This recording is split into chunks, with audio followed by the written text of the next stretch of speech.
Halo, Assalamualaikum warahmatullahi wabarakatuh.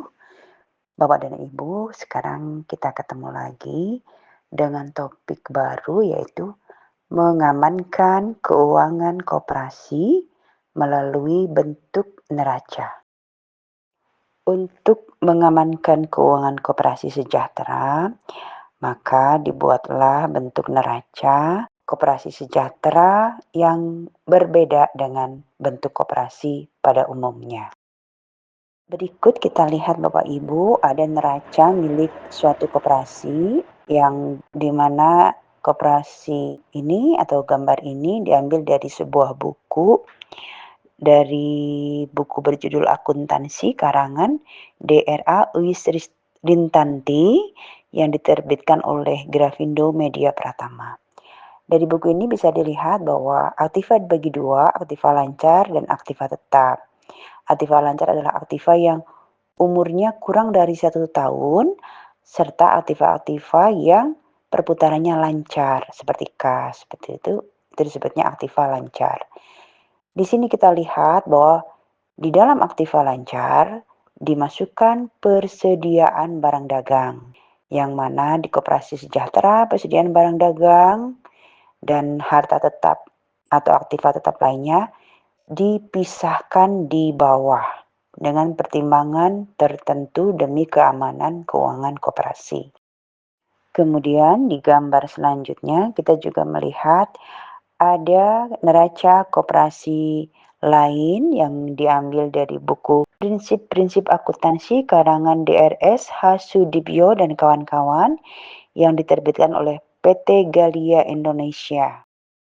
Dari buku tersebut kita melihat bahwa neraca yang dimiliki oleh Koperasi Arimbi, kita lihat bahwa di situ juga persediaan barang, kemudian tanah, bangunan, mesin, inventaris itu dimasukkan ke dalam neraca. Sedangkan di Koperasi Sejahtera milik kita itu dipisahkan di bawah.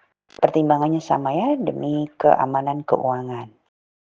Sekarang kita lihat neraca Koperasi Sejahtera milik SMA Negeri 18 Garut. Kita lihat bahwa persediaan barang dagang, inventaris itu dipisahkan sebagai kekayaan lain. Kita lihat di neraca 31 Desember 2025, itu ada persediaan barang sebesar 65 juta sekian, inventaris 19 juta sekian. Kenapa di Koperasi Sejahtera persediaan barang, inventaris, serta harta-harta tetap lainnya, kenapa harus dipisahkan di bawah sebagai kekayaan lain? Kenapa? Karena segala pembelian inventaris, persediaan barang dagangan, dan sejenisnya, dan harta tetap lainnya, serta segala biaya pembangunan dan pemeliharaan bangunan, dalam hal ini bangunan warung, tidak dibebankan dan tidak mengurangi jumlah simpanan pokok, simpanan wajib, dan simpanan sukarela milik anggota, tapi dibebankan sebagai pengeluaran warung.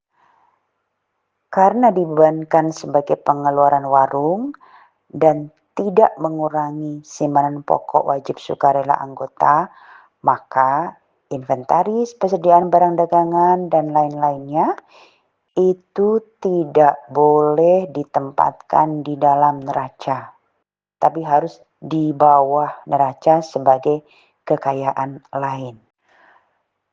Kenapa banyak terjadi kejatuhan koperasi di tempat-tempat lain? Karena biasanya oknum-oknum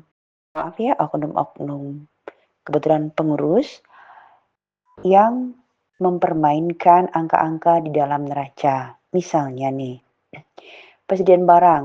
Ini kebetulan di kita ada 65.875.000 sekian. Nah, biasanya angka-angka ini kalau dimasukkan ke dalam neraca, di atasnya bukan di bawah, maka persediaan barang itu bisa di markup, bisa 3 kali lipat dan sebagainya. Kenapa bisa di markup? Karena biasanya menghitung angka sebesar 65 juta itu dalam sehari, apalagi kalau dan pengawasnya itu tidak paham atau mungkin juga males, udahlah gitu ya. Nah, ini berarti kesempatan bagi pengurus untuk markup sehingga dari hasil markup itu bisa uangnya bisa disembunyikan. Misalnya harusnya 30 juta, ditulisnya 65 atau mungkin 70. Jadi ada selisih berapa puluh juta itu yang bisa dikorupsi ya, gampangnya seperti itu. Itu adalah kerugian yang merugikan bagi koperasi, belum yang lain-lainnya. Kalau misalnya ada rumah atau ada misalnya membangun sesuatu, itu markup-nya itulah yang akan merugikan para anggota. Oh ya, Bapak dan Ibu, untuk data-data yang ada di neraca, itu adalah data-data konkret yang tidak bisa di-markup sama sekali. Kenapa? Karena data-data yang ada di neraca itu ada rinciannya semua di belakang, di halaman-halaman lain ya. Jadi memang sudah tidak bisa gampangnya itu sudah tidak bisa dikorupsi dengan bentuk neraca seperti ini. Kenapa misalnya nih ya, piutang uang. Piutang uang itu kan di belakang ada rinciannya siapa saja. Sehingga jumlah uang yang 741 juta sekian di tahun 2025 itu di belakang ada rinciannya. Nggak bisa di apa-apain lagi jumlahnya. Kemudian piutang barang juga sama. Kas juga sama. Itu kas di tangan bendahara harus ada segitu pada tanggal 31 Desember 2025. Itu untuk aktiva ya. Kemudian untuk pasiva juga sama. Semua itu ada rinciannya semua di belakang. Tidak bisa di markup sama sekali. Sehingga dengan bentuk neraca seperti ini, insya Allah keuangan Koperasi Sejahtera akan aman selalu. Seperti itu Bapak dan Ibu.